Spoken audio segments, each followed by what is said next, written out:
If you use an Android, check this out. You can shake your phone and instantly have access to a bunch of tools like various converters, a smart clipboard, a quick search, calculator, timers, reminders, QR scanner, notes, screen recorder, quick social media chat, password generator, and so much more. And the app that makes this possible is this one called QuickDash. And what's even better is it pops up and floats on any screen, so you could be on any page. Let's say you would want to calculate something while you are on another page. You can just shake your phone and do your thing without leaving the current page. And the tools are so many and it's all useful. You can even translate text from your screen and extract text from screenshots using on-device OCR. And I mean, with a tool like this, you are just going to get stuff done faster without switching applications, both with the shake to trigger option and the fact that it floats on any screen. That is also an option aside making it a full screen, but of course making it float is the best. Visually it looks modern, plus it gives you much control in the settings.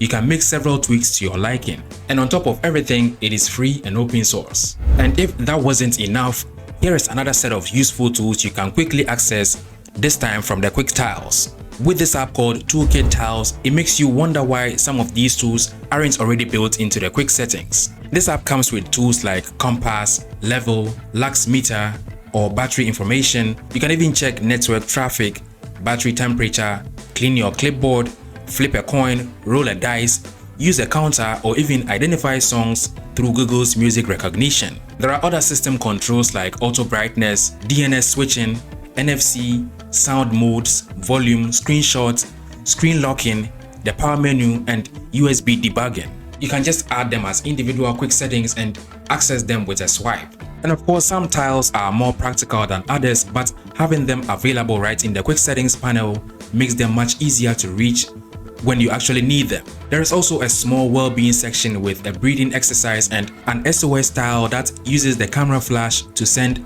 an SOS signal in Morse code. And same as QuickDash, the nicer thing about this application is you don't have to deal with a full screen app interface or a collection of separate applications. You simply open your quick settings editor, find the Toolkit tiles, and add whichever ones you want from the panel. From there, they work like any other quick settings shortcut, and it's that simple after you install. And this app is also free and open source. Now, we've all had that moment where a notification disappears into a pile, and then you realize later that it had something important in it. So with this application called Pinnit, it lets you keep the notifications you actually want to remember. You can simply tap to pin a notification, and if you swipe the notification away, you can bring it back.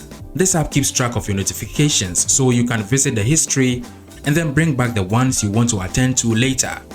And with later, you can schedule notifications for reminders, which is totally awesome.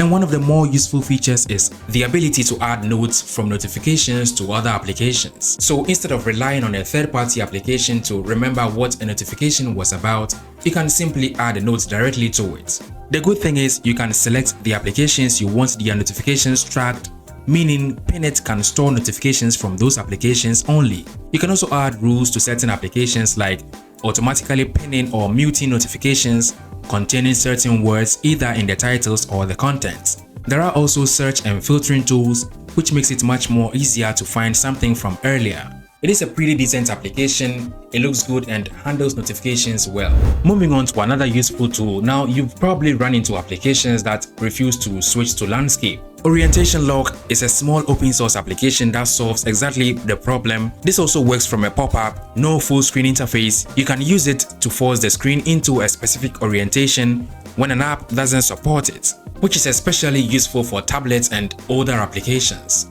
The interface is very simple, and that's really the point over here. The app is super lightweight, it works on several Android versions as far back as 5.0, and it doesn't come packed with settings or extra features you may never use. You simply open it, choose the orientation you need, and get back to whatever you are doing. Moving on, now if you've ever downloaded an Android app and ended up with XAPK, APKM, APKs or AAB file, you already know how confusing these formats can be.